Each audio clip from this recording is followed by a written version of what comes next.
नमस्कार, मेरा नाम है कृष्णा और मैं आपको श्री केदारनाथ धाम की यात्राओं का संपूर्ण वर्णन करने जा रहा हूँ। पहाड़ों से घिरी उत्तराखंड की यह धरती देवभूमि के नाम से भी जाना जाता है। ऐसा माना जाता है सबसे कठिन यात्राओं में से एक है श्री केदारनाथ धाम की यात्रा। 3583 मीटर यानी 11,755 फीट ऊपर श्री केदारनाथ मंदिर उत्तराखंड राज्य के रुद्रप्रयाग जिले में स्थित हिंदुओं का प्रसिद्ध मंदिर है। हरी भरी सुंदर सुंदर पहाड़ों के बीच उत्तराखंड में हिमालय पर्वत की गोद में श्री केदारनाथ मंदिर 12 ज्योतिर्लिंग में सम्मिलित होने के साथ साथ 4 धाम और 5 केदार में से भी एक है। इससे पहले कि हम अपनी यात्रा शुरू करें, श्री केदारनाथ मंदिर के इतिहास को समझते हैं। केदारनाथ का इतिहास काफी रोचक रहा है, जो कि हम सभी को जरूर जाननी चाहिए। ऐसा कहा जाता है कि श्री केदारनाथ मंदिर का निर्माण पांडवों के द्वारा करवाया गया था। हालांकि महाभारत जैसे ग्रंथों में ऐसे किसी जगह का जिक्र नहीं किया गया है। सबसे पहले केदारनाथ का जिक्र स्कंद पुराण में किया गया है, जहां पर केदार नाम के जगह पर भगवान शिव ने अपने जटाओं से गंगा के पवित्र जल को छोड़ा, जिसके परिणाम स्वरूप गंगा नदी का निर्माण हुआ। उत्तराखंड में बद्रीनाथ और केदारनाथ 2 प्रमुख तीर्थ हैं। दोनों के दर्शन का बड़ा ही महत्व है। इस मंदिर के आयु का कोई 100% प्रमाण तो नहीं है, पर 1000 वर्षों से केदारनाथ एक महत्वपूर्ण तीर्थ रहा है।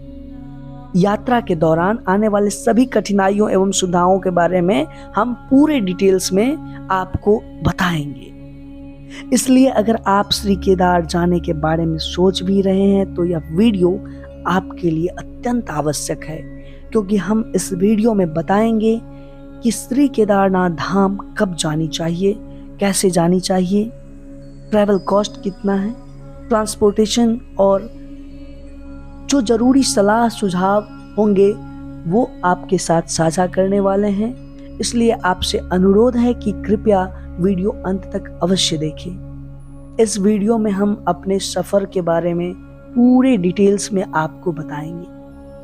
आइए अब शुरू करते हैं सफर। मेरा सफर शुरू होता है नई दिल्ली से। कहा जाता है बाबा जिसे बुलाते हैं वो भक्त उनके दरबार दौड़े चले जाते हैं। ऐसा ही हुआ, समझिए। बाबा का चिट्ठी आया और हम चल दिए उनके धाम को। भीड़ भाड़ से विख्यात राजधानी दिल्ली से हमारा सफर शुरू हुआ। आप अन्य राज्य से भी अपनी यात्रा शुरू कर सकते हैं। आपको केदारनाथ धाम जाने के लिए सबसे पहले देहरादून पहुंचना होगा और फिर वहां से आगे की रास्ता तय करने होंगे। चूंकि केदारनाथ धाम जाने के लिए आपको ट्रेन और बस, इसमें ट्रेन की जो यात्राएं हैं वो केवल और केवल देहरादून तक ही आपको उपलब्ध होंगे। इसलिए आप चाहें तो ट्रेन की सेवाएं ले सकते हैं या फिर बस की सेवाएं, लेकिन ये दोनों सेवाएं, जिसमें से कि ट्रेन की सेवाएं केवल और केवल देहरादून तक की होगी और उससे आगे की सफर आपको बस से ही करने होंगे। हमारी सफर के साथी थे मुकेश मिश्रा जी, जो मेरे कजन भाई भी हैं। यात्रा का प्लान करते समय एक बात जरूर ध्यान रखनी चाहिए, वो ये कि आपका ट्रैवल पार्टनर खुशमिजाज हो। बैग पैक हो चुकी थी। तारीख 6 जुलाई 2022 शाम 7:02 पर निकल चुके थे नई दिल्ली स्टेशन की ओर। चूंकि हमने ट्रेन के जरिए देहरादून तक का सफर तय करने का योजना बनाया था। यात्रा के लिए बैग पैक करते समय कुछ जरूरी बातों का ध्यान अवश्य रखें, अन्यथा आपको काफी कठिनाइयों का सामना करना पड़ सकता है। इसलिए बेहतर होगा कि आप सारी तैयारी घर से करके ले जाएं।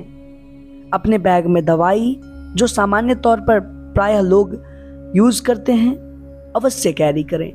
कोशिश करें गर्म पट्टी जैसा कुछ जो घुटनों के दर्द में काम आ सके, साथ कैरी करें।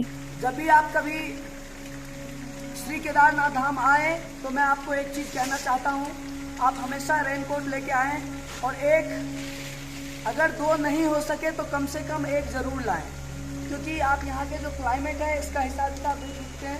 अभी बारिश हो रही है। अभी मेरे साथ जो एक भाई है, दवाइयों के साथ साथ रेन कोट, जूते और कुछ कपड़े, गर्म कपड़े जरूर ले जाएं। केदारनाथ धाम पहाड़ों के ऊपरी परत पर होने के कारण वहां पर अधिकांश चीजें नहीं मिलती है, और जो कुछ मिलती भी है तो वह काफी कीमती होती है। इसलिए फिजूल का खर्चा होने के बचने के लिए कोशिश करें 3-4 दिन का आवश्यक वस्तुएं साथ ले लें। पावर बैंक के साथ साथ एक अच्छा जूता जो फिसलन में भी बचाव कर सके साथ कैरी करें। इन सभी बातों को ध्यान में रखकर आप यात्रा करें। बैग का वजन अधिक ना हो, चूंकि पहाड़ों पर खड़ी चढ़ाई चढ़ना होता है, इसलिए आप कोशिश करें कि बैग जितना हल्का हो सके आप कोशिश करें वो कैरी करें। इन सभी बातों को ध्यान में रखकर हमने अपना यात्रा को शुरू कर दिया और जा पहुंचा दिल्ली के पहाड़गंज, और रात के 10 बज रहे थे। दिल्ली से देहरादून के लिए आपको कुछ ट्रेन मिल जाएंगे। हमने रात के 10 बजे वाली ट्रेन प्लान कर रखा था, लेकिन हमने बस से जाने का निर्णय लिया और पहुंचा बस अड्डा कश्मीरी गेट, क्योंकि ट्रेन छूट चुकी थी। दरअसल बस से सफर करने का मुख्य कारण यह भी था कि हम सवेरे देहरादून पहुंच सकें और फिर वहां से आगे की सफर अगले शाम से पहले तय किया जा सके। हम लोग लगभग 5:30 बजे देहरादून बस स्टैंड पहुंच चुके थे। ऐसा लग रहा था मानो कह रहा है, आपको देवभूमि उत्तराखंड में स्वागत है।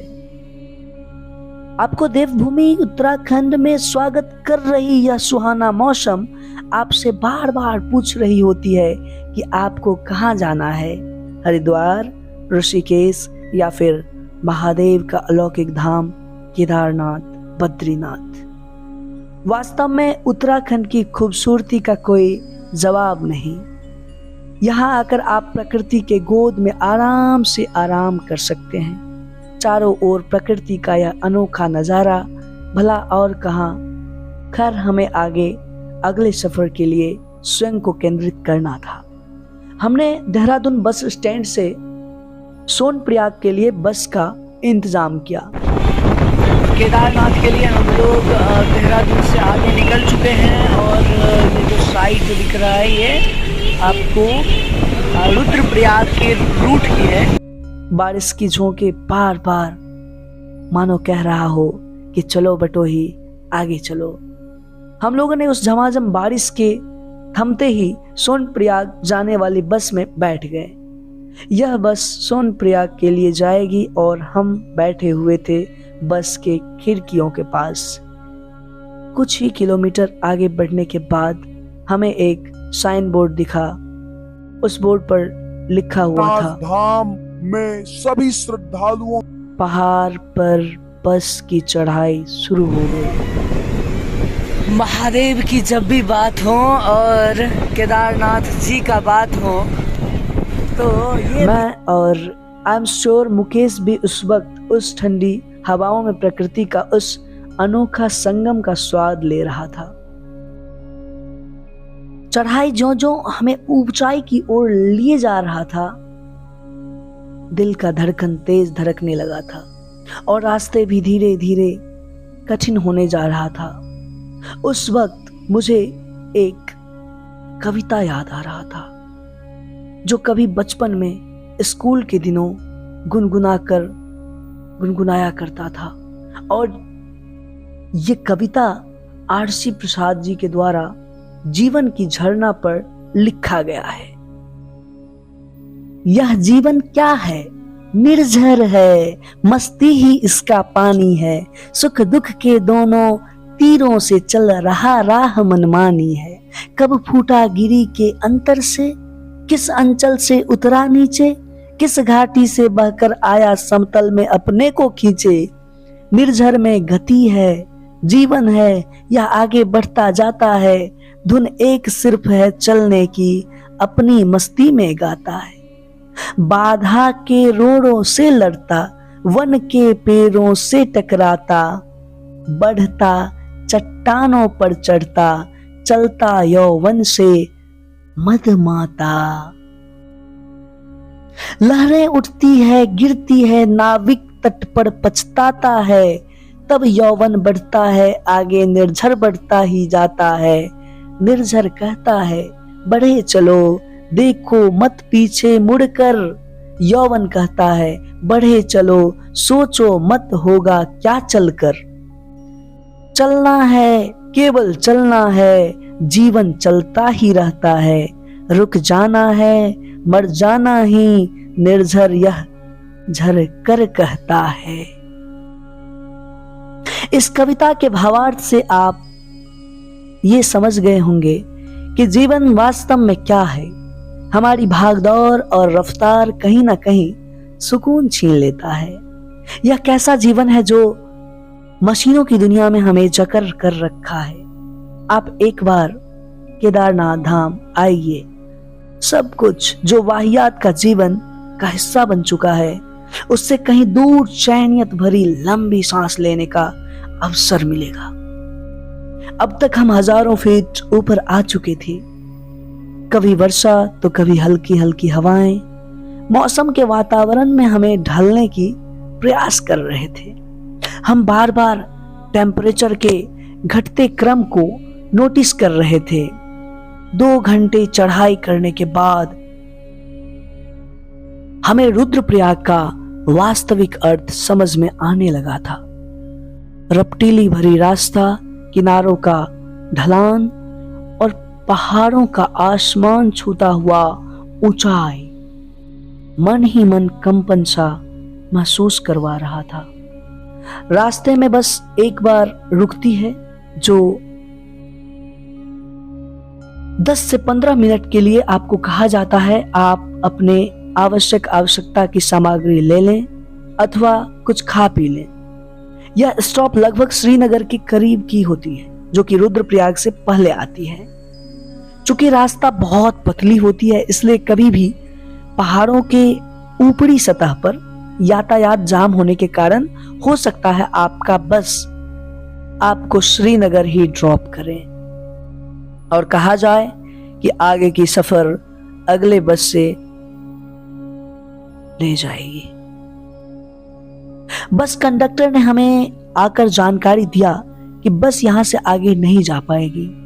हो सकता है रुद्रप्रयाग के लिए दूसरी गाड़ी लेना पड़ेगा। थोड़ी देर के बाद कंडक्टर ने फिर आकर कहा यही बस रुद्रप्रयाग जाएगी। वैसे मैं आपको बता दूं, देहरादून से सोनप्रयाग के लिए डायरेक्ट ही बस होती है, लेकिन चूंकि मानसून मौसम में कभी भी बारिश हो सकती है, कभी कभी यह सोनप्रयाग की जगह आपको रुद्रप्रयाग तक ही छोड़ेगी।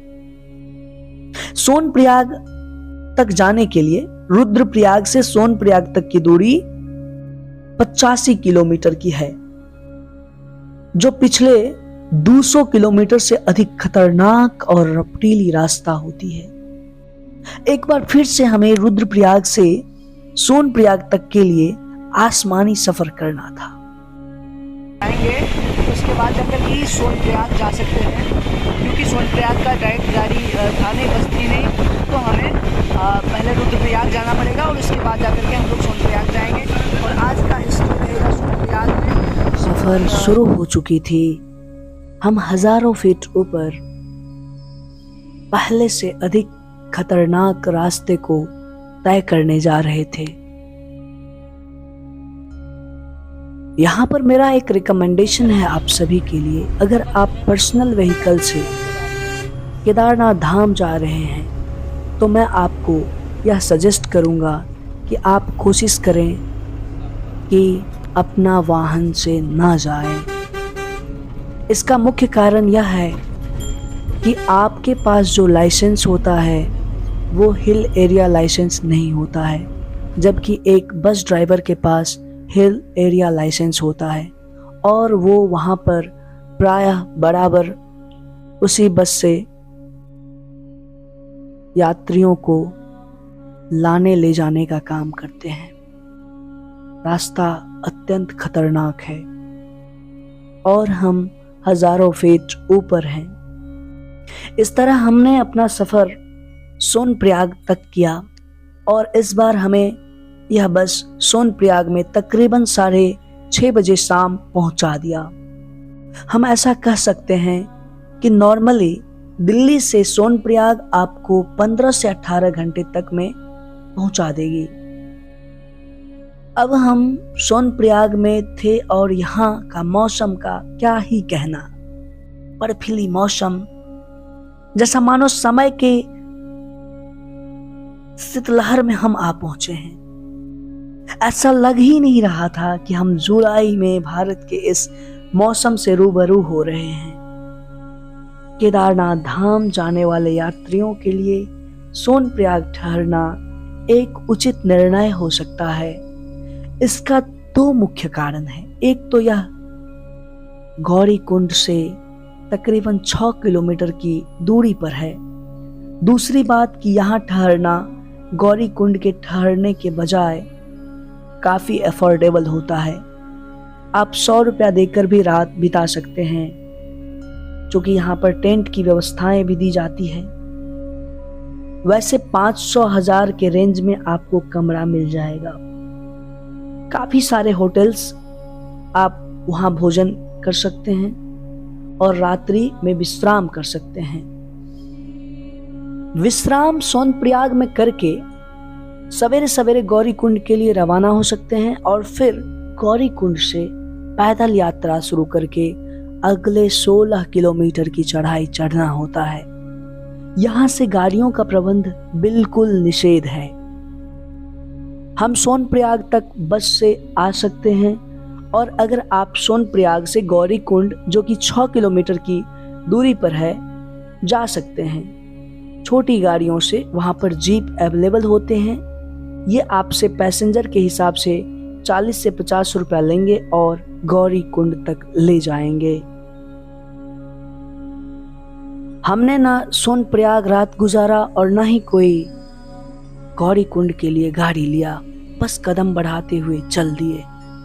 हमने यह नहीं सोचा पिछला 24 घंटा हमें थका दिया है। सोनप्रयाग से गौरीकुंड भी खड़ी चढ़ाई है, इस बात का हमें जरा सा भी आभास नहीं था। हम काफी थक चुके थे। सामने झरना की बूंदों की झरझराती आवाज हमें कह रही थी, राही यहाँ स्नान कर लो। मैं और मुकेश बिल्कुल घुमक्कर के भेष में था और हमने उस गिरते हुए पानी की बूंदों का भाषा समझ लिया था। फिर क्या कहना, अब तो बस स्नान करना। सर्द हिमालय के बर्फ से निकलती हुई पानी सारा थकान दूर कर दिया था। शाम तकरीबन 7:30 बज रहे थे। दिल, दिमाग और यह मन बिल्कुल शांत हो चुका था। मन ही मन जय हो शंकरा कहते हुए आगे बढ़ रहा था। हम पहुंच चुके थे गौरीकुंड और शाम के करीबन 8:30 बज रहे थे। मुकेश ने कहा हमें रात के विश्राम करने के बजाय अगला चढ़ाई जारी कर देनी चाहिए। हमने प्रशासन से जब इस मसले पर मशवरा लिया तो उन्होंने कहा रात में चढ़ाई ना करें तो अच्छा है। हमने उनका सलाह मानकर गौरीकुंड में ठहरने का व्यवस्था कर लिया। हम इतने थक चुके थे कि हमें कुछ भी खाने का बिल्कुल भी मन नहीं कर रहा था। फोन की भी बैटरी डेड हो चुकी थी। यहाँ पर मैं आपको एक चीज बता दूं कि अगर आप गौरीकुंड में कमरा लेते हैं तो आपको 1000 से 1500 के रेंज में आपको रात भर ठहरने के लिए कमरा मिल जाएगी। हमने वैसा ही किया।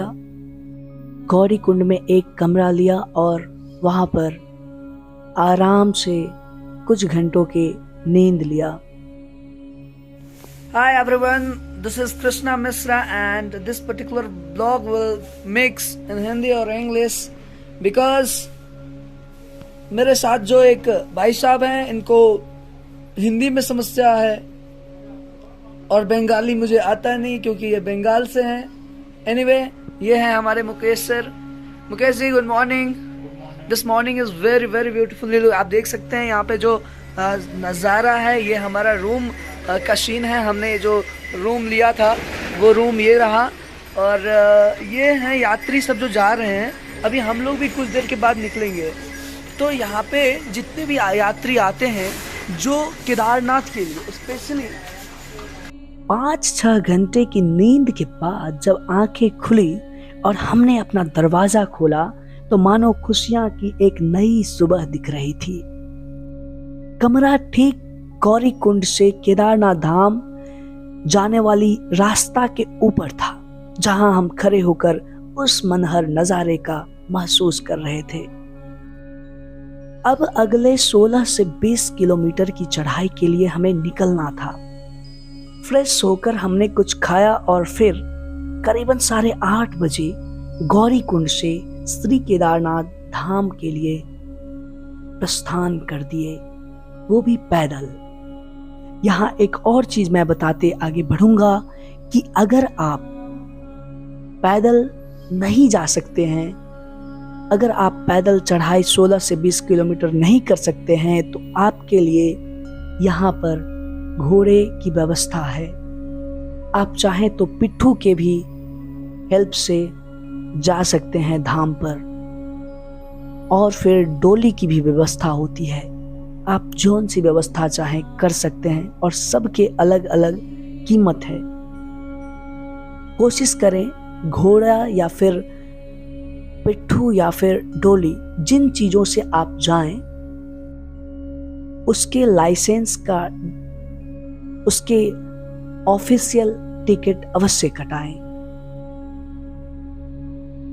सभी चीजों के रेट आपको वहां पर एक लिस्ट के माध्यम से, एक बोर्ड के माध्यम से मिल जाएंगे।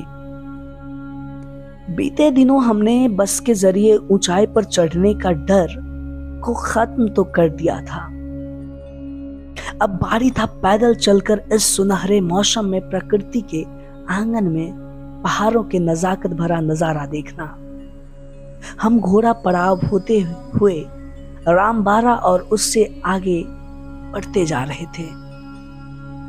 छोटे मोटे कई सारे जगह आते गए, बढ़ते गए। रास्ते की चढ़ाई कुछ ऐसा कि शब्दों में बयान नहीं कर सकते। कहीं ठहरना भी होता है तो आप 2-4 मिनट ठहर सकते हैं। कहीं कहीं आपको खाने पीने की सामान जरूर मिल जाएगी, आप खा पी सकते हैं, लेकिन यह काफी एक्सपेंसिव होता है।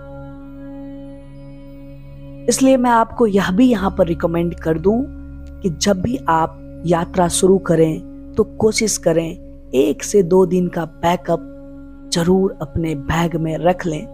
बैकअप का मतलब यह कि आपके खाने पीने से लेकर के उन सभी चीजों के बारे में जो आपको आवश्यक पड़ने वाले होते हैं 2 से 3 दिनों के लिए। दरअसल इसका कारण यह है कि ट्रांसपोर्टेशन कॉस्ट बहुत ज़्यादा बढ़ जाता है।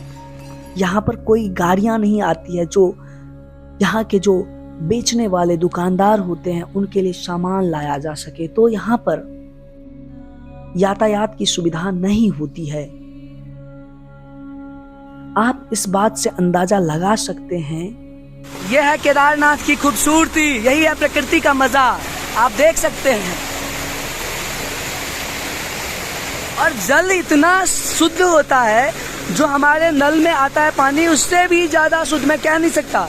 इतना अच्छा पानी है, इतना मतलब बता नहीं सकते। और ये देख सकते हैं, ये पानी इतना शुद्ध है जिसका जवाब नहीं है। फ्री का हिमालय वाटर में नींबू डालकर 40 से 50 रुपए में बेचा जाता है यहाँ पर। लेकिन यहाँ पर मैं यह भी आपको बता दूं कि ये बेचने वाले आपके लिए कृपा कर रहे होते हैं। दरअसल इतनी ऊंचाई पर कुछ भी चीजें मिलना जहां नामुमकिन हो, वहां पर आपके लिए अगर कुछ सुविधाएं हो तो उसे हमें कृतज्ञता समझना चाहिए। हम चलते चलते पहुंच चुके थे केदारनाथ धाम के करीब, जहां से कुछ ही दूर मंदिर था। बारिश शुरू हो चुकी है और जो रास्ते में जो आपको रेनकोट की आवश्यकता पड़ती है वो इसीलिए पड़ती है क्योंकि जब बारिश होती है तो आप भीग जाते हैं, आपके सामान भीग जाते हैं, तो इसलिए आपको चाहिए होता है कि आप एक रेनकोट ज़रूर अपने साथ कैरी करें। और देख सकते हैं यहाँ पर कुछ लोग जो रेनकोट नहीं लेके आए हैं या फिर जो नहीं निकाल रहे हैं, हो सकता है चूँकि बारिश अभी तेज़ थी, अभी कम हो गई है। इसका कारण होता है कि यहाँ का जो क्लाइमेट है, यहाँ का जो मौसम है वो डिफरेंट होता है, कभी कुछ तो कभी कुछ। आप तुरंत में एक्सपेक्ट नहीं कर सकते हैं कि क्या हो सकता है, क्या हो रहा है, क्या होने वाला है। तो कहीं ना कहीं ये चीज़ें आपको ध्यान में रखनी चाहिए। इसलिए हम लोगों ने रेनकोट लगा लिया है और मुकेश भाई भी अब तैयारी कर रहे हैं, ये भी लगाने वाले हैं। तो कहीं ना कहीं अपने साथ रेनकोट ज़रूर कैरी कीजिए। ये चीज़ें इन सभी चीज़ों के बीच एक चीज़ बेहद खास था और वो ये कि बारिश थमने का नाम ही नहीं ले रहा था। हम भीग चुके थे पूरी तरह से। 5-6 घंटे की बारिश में रेनकोट का बुरा हाल हो चुका था। हमने जैसे तैसे अपने बैग इन बारिशों की बूंदों से बचा रखा था। मानसिक रूप से थकने के कारण बहुत कुछ ठीक ठीक समझ नहीं आ रहा था। इतने सुंदर मौसम था कि इसके रंग हवाओं में इस पृथ्वी के 2 अलग अलग दुनिया का स्पष्ट छवि झलक रहा था। शाम होती जा रही थी और सूर्य का अंतिम रोशनी पथ पर ऐसे प्रकाशमान हो रहे थे मानो ऐसा दृश्य का अनुभूति पहले कभी हुआ ही ना हो। मौसम ने इस अनूठे रंग ने हमें अपने आप में ढाल लिया था। हम मंदिर के समीप थे लेकिन अब भी 3-4 किलोमीटर चढ़ाई बाकी थी। और कितना दूर चलना है। अब मोटिवेशन का काम यहीं पे होता है। चलना कितना दूर है भैया, पहुंचने ही वाले हैं। अबे इतना दूर चले हो, थोड़ा दूर नहीं चलोगे? दिन भर चले हो, थोड़ा दूर और चल लो। शाम हो चुके हैं, कोई बात नहीं, थोड़ी सी और रात होने दो। और हमारी गलती एक रही कि हमने थोड़ा और सुबह नहीं चला। और पूरा प्रकृति का नजारा। कदम लड़खड़ाने लगे थे, पांव दर्द के मारे आगे बढ़ने को तैयार नहीं, लेकिन हिम्मत हारने को भी तैयार नहीं। हम बहुत दूर तो नहीं थे, लेकिन ऊंची पहाड़ और इसकी चढ़ाई को देख ऐसा लग रहा था कि हम बहुत नजदीक भी नहीं हैं। तो संघर्ष का ये पथ है। संघर्ष सीखने के लिए ये एक बेहतर उदाहरण मैं कह सकता हूँ, क्योंकि संघर्ष जब आप करेंगे तभी आप आगे बढ़ेंगे। और जिनसे भी पूछेंगे उन्होंने बस एक ही चीज कहा कि बस थोड़ा सा और आगे चलना है भैया आपको। पहाड़ों पर चढ़ने का एक ही वसूल होता है, हमेशा झुककर चढ़ें। खड़े ऊपर चढ़ेंगे तो आप सीधे पीछे गिर जाएंगे और कहाँ जाएंगे इसका कोई अता पता नहीं होगा। हम धीरे धीरे आगे की ओर बढ़ रहे थे, कहीं कहीं ट्रैक करके भी चढ़ रहे थे। बारिश के दिनों ट्रैक करना काफी मुश्किल होता है क्योंकि फिसलन अधिक होता है। और यह आप सबसे भी मैं यह रिक्वेस्ट करूंगा कि ट्रैक खास करके बारिश के मौसम में बिल्कुल ना करें। अब तक 9 बज चुके थे। हम मंदिर से 1 किलोमीटर दूर थे, जहां से हमें प्लेन रास्ता मिल चुका था। दोनों साइड दुकान और यह बेस कैंप के करीब था। हमने आते समय कोशिश किया जितना जो मदद हो हमसे हम जरूर करेंगे। हम लोग रास्ते में जरूरतमंदों को मदद करते बाबा की दरबार पहुंचने के लिए लोगों से बार बार पूछ रहे थे कि और हमें कितना दूर जाना पड़ेगा। लोगों का जवाब बस एक ही होता था कि बस कुछ ही दूर आगे आपको मंदिर मिल जाएगी। और इस तरह हम लगभग 10 बजे रात श्री केदारनाथ मंदिर पहुंचे। मंदिर में आरती का समय होता है 7:30 से 8:30। हम आरती के समय नहीं पहुंच सके। मौसम ऐसा, शीतलहर का वो कड़ाके की ठंड, इसके अलावा हम पूरी तरह भीग चुके थे। इस वक्त हमारे होंठ ठंड से कांप रहे थे। अब हमारे सामने 2 विकल्प था। या तो हमें पहले कैंप जाकर कपड़ा चेंज कर लेना है, या फिर पहले होटल से भोजन कर लेना है। चूंकि हमने पता किया तो मालूम चला यहाँ पर 10 बजे होटल बंद हो जाती है। इसलिए हमने पहले भोजन करने का प्लान किया और फिर कमरा लिया। इस बात का ध्यान हमेशा रखें, आपका कपड़ा बारिश में ना भीगे और आप सवेरे अपना रहने का इंतजाम कर लें। आप चाहें तो बेस कैंप के पास भी ठहर सकते हैं। यहाँ टेंट से ढका कैंप जैसा हुआ बहुत सारा ठहरने का व्यवस्था होता है। इसे आप रात भर ठहरने के लिए 200 रुपया देकर ले सकते हैं। हमने एक कमरा लिया जहां बहुत सारे बेड लगे थे। 500 पेड कर के हमने वहां रात भर ठहरने के लिए निर्णय लिया। उस रूम में तकरीबन 20 लोगों के ठहरने की व्यवस्था होती है और प्रत्येक यात्री से 500 रुपया लिया जाता है। खैर, इस समय यात्रियों की संख्या कम थी और कम भी होती है, चूंकि मौसम मानसून का होता है तो बहुत कम लोग आते हैं। हमारे रूम में केवल मैं, मुकेश और एक शख्स सागर चौहान जी थे। हम इस यात्रा के अच्छे मित्र बन गए। रात में हम कुछ देर बातचीत करते रहे। समय 12 बज चुके थे। सोने के कुछ देर बाद एक अजीब सी आवाज सुनाई पड़ रही थी। तकरीबन 1:30 बजे खिड़की खोलकर जब मैंने देखा तो उस नज़ारे को कैमरे में भी कैद नहीं किया जा सकता था। तूफान, बारिश और उस ठंड की लहरें हड्डियों को गलाने जैसा महसूस करवा रहा था। सुबह हुई और पहले सागर चौहान जी ने खिड़की खोला और उन्होंने जोर से कहा, मुकेश भाई ये नजारा तो देखो।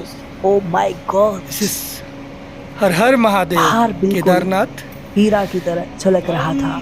और यह है हमारे रूम से नज़ारा।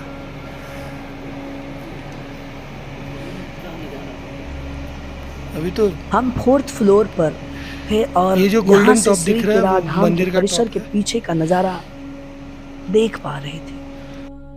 अब हमें सुबह 7 बजे फ्रेश होकर पूजा करने जाना था। पानी बर्फ की तरह ठंड। हमने स्नान कर और पूजा करने के लिए मंदिर चल पड़े। मंदिर का पट सुबह 5 बजे खुलती है दर्शन के लिए और फिर यह 10 बजे बंद हो जाती है। वहां आपको प्रसाद मिल जाएंगे। आप 200 से लेकर के 1000 रुपया पेमेंट करके वहां पर प्रसाद ले सकते हैं। हम पूजा अर्चना करने मंदिर पहुंचे। यहाँ आकर पहली झलक जैसे ही मंदिर पर पड़ा और आसपास के वादियों का यह नजारा मानो जीवन धन्य धन्य हो गया। हमें लग ही नहीं रहा था कि हमने इतनी दूरी तय करके इस जगह पे पहुंचे हैं। सारे थकान दूर हो गए। दर्शन के बाद हम मंदिर के पिछले हिस्से घूमने गए, जो कि 2013 में एक रहस्य बनकर सामने आया। मंदिर के पीछे एक भीमशिला नाम का बड़ा सा पत्थर है, जो आज भी स्थित है और उसी अवस्था में स्थित है। वह पत्थर उस वक्त जब श्री केदारनाथ धाम में प्रलय आया था 2013 ईस्वी में, तब पहाड़ की तरफ से आकर मंदिर के पीछे रुक गया। यह भीमशिला पत्थर उस तबाही का प्रमाण है। आपने जरूर सुना होगा 2013 के उस प्रलय, उस त्रासदी के बारे में टेलीविजन के माध्यम से, जब अनगिनत लोगों की मौत हो गई और चारों तरफ केदारनाथ धाम के दशा दिशा एक अलग स्वरूप में परिवर्तित हो चुका था। इतना प्रलय मचने के बाद भी मंदिर का कुछ नहीं बिगड़ा। पानी के तेज रफ्तार उस पत्थर पर टकराते हुए मंदिर के गुंबज को पार कर गिरता था। यह क्षैतिज आकार का जो पानी की दिशाएं थी, कोई शेषनाग के फन की तरह मंदिर के बाहर उस पानी को दिशा दिया। मंदिर के पीछे शंकराचार्य जी का समाधि स्थल है, जिन्होंने वर्तमान मंदिर के आकार को दिया था, और उस समय उन्होंने स्वयं भी वहीं समाधि भी ले लिए। इस प्रकार श्री केदारनाथ जी का हमें दर्शन हुआ और वहां के रहस्यों को जानने का अवसर मिला। भला इस प्राकृतिक नजारों से कौन दूर जाना चाहेगा, अपितु हमारा यात्रा का उद्देश्य श्री धाम का दर्शन था। हमने दर्शन किया और विश्व कल्याण हेतु प्रार्थना भी किया। हम सभी को जीवन में कम से कम एक बार श्री केदारनाथ धाम का दर्शन अवश्य करनी चाहिए। इससे जीवन धन्य धन्य हो जाता है। अब हमारा अगला पड़ाव था बद्रीनाथ धाम।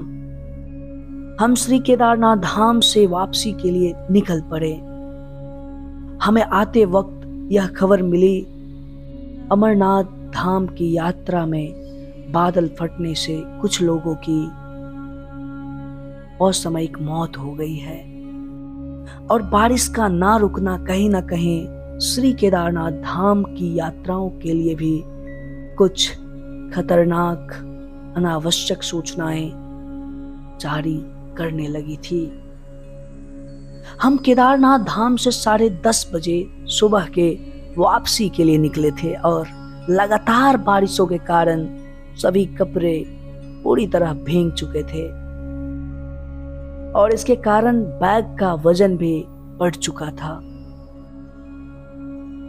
रास्ते में हमें यह भी खबर मिली कि गौरी कुंड से पहले लैंडस्लाइड हुई है। चढ़ाई वक्त चढ़ना मुश्किल हो रहा था, लेकिन उतरने वक्त जरा सा आरामदायक महसूस होता है, लेकिन बारिशों ने हमारी मुश्किलें और भी बढ़ा दी थी। आज आप देख सकते हैं इसमें कुछ कहने की कोई बात है ही नहीं। लैंडस्लाइडिंग किया है, लैंडस्लाइड हुआ है, और ये चीज़ें जो है सो खास करके बारिश के समय में अक्सर देखने को मिलता है। और यही सबसे बड़ी चीज़ है कि जब बरसात होता है तो एक पत्थर दूसरे पत्थर से अलग होता है, और बीच में जो गैप होते हैं उसमें जो मिट्टी भरे हुए होते हैं वो हट जाते हैं, जिसके कारण चीज़ें स्लाइड करती है। और इस बात की जानकारी हमारे एक मित्र ने कॉल करके दिए थे कि ऐसी ऐसी बात है। तो बस यही कहूँगा, ईश्वर की जो कृपा होती है वही होता है। बाकी सतर्कता तो हमेशा मेंटेन करनी ही चाहिए।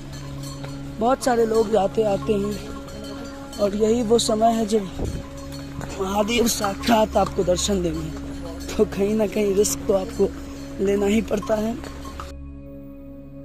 इन सभी बातों के साथ मैं आपको एक और जरूरी बात बता दूं। हम लगभग 12,000 फीट ऊपर पहाड़ पर होते हैं। यहाँ सांस लेने में दिक्कतें आ सकती है, इसलिए कोशिश करें अपने साथ कर्पूर अवश्य ले जाएं, ताकि रुमाल में रखकर आप सांस की भरपाई कर सकें। रास्ते चढ़ते समय यह भी याद रखें कि एक साथ आप अधिक दूरी ना तय करें। 100-200 मीटर के बाद कुछ मिनटों का रेस्ट जरूर करें ताकि आपके सांस की भरपाई किया जा सके।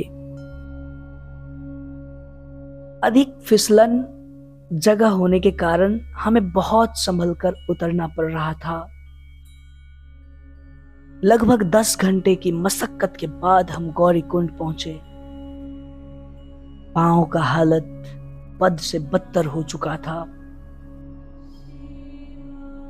गौरीकुंड से सोनप्रयाग के लिए हम जैसे तैसे कोशिश करके जीप के माध्यम से सोनप्रयाग पहुंचे। सोनप्रयाग में हम सब फिर से एक बार सागर जी से मिले और वहां एक कमरा में ठहरने की व्यवस्थाएं हुई। बारिशों के वजह से कपड़े गीले हो चुके थे और हमें सुबह सुबह देहरादून के लिए निकलना था। चूंकि बद्री धाम यात्राओं को बंद कर दिया गया था और रेड अलर्ट जारी थी। बारिशों का लगातार होना कहीं ना कहीं यातायात को ठप कर दिया और यात्रियों को वापसी में दिक्कतें होने लगा था। हम जैसे तैसे बस स्टैंड जो कि सीतापुर में है या सोनप्रयाग से 1 किलोमीटर की दूरी पर है वहां पहुंचे। बस की यात्रा शुरू हुई और रास्ते में हमें जगह जगह लैंडस्लाइड देखने को मिली। जून, जुलाई, अगस्त हमेशा यात्रियों को सजेस्ट किया जाता है कि वे केदारनाथ की यात्रा ना करें। अधिक बारिशों की वजह से दुर्घटना होने के अधिक चांसेस होते हैं। इस तरह हमारी यात्रा देहरादून तक और फिर देहरादून से दिल्ली तक हुई। लैंडस्लाइड होने के मुख्य कारण यह भी होते हैं क्योंकि पहाड़ रास्ते से सटे हुए होते हैं और पहाड़ के ऊपरी हिस्से तक ट्रैकिंग करने वाले जो रास्ते होते हैं वहां पत्थरों पर पत्थरें रखी हुई होती है और उस पत्थर के नीचे जमी हुई मिट्टियां होती है। बारिशों की वजह से वह मिट्टी गीला होकर के वो रेत बन करके पानी के साथ नीचे आ जाते हैं, जिसके कारण वहां से पत्थर के गिरने के चांसेस अधिक बढ़ जाते हैं। केदारनाथ धाम बहुत एक्सपेंसिव जगह तो नहीं है, लेकिन पर हेड आप 5000 रुपीज मान कर चले। कोशिश करें अपने साथ अनावश्यक कपड़े ना कैरी करें। जूते, रेनकोट, मेडिसिन, कर्पूर और कुछ खाने की सामान कैरी करें, क्योंकि पानी पीने की समस्या नहीं होगी, लेकिन वहां कुछ भी खाना बहुत ही कॉस्टली होता है। हमने इन यात्राओं में बहुत कुछ सीखा, बहुत कुछ जाना, बहुत सारे नए लोग मिले। हमने इस यात्राओं से एक चीज जरूर सीखा कि जीवन क्या है, निर्झर है, मस्ती ही इसका पानी है। आप सभी को भी श्री केदारनाथ धाम के लिए अनंत शुभकामनाएं देता हूं और आपका यात्रा मंगलमय हो इसकी कामना करता हूं। हर हर महादेव, हर हर महादेव, जय जय शिव शंभु, हर हर महादेव। धन्यवाद। अगर वीडियो अच्छा लगा हो तो कृपया साझा अवश्य करें ताकि यह जरूरी जानकारी अन्य लोगों तक भी पहुंच सके। धन्यवाद।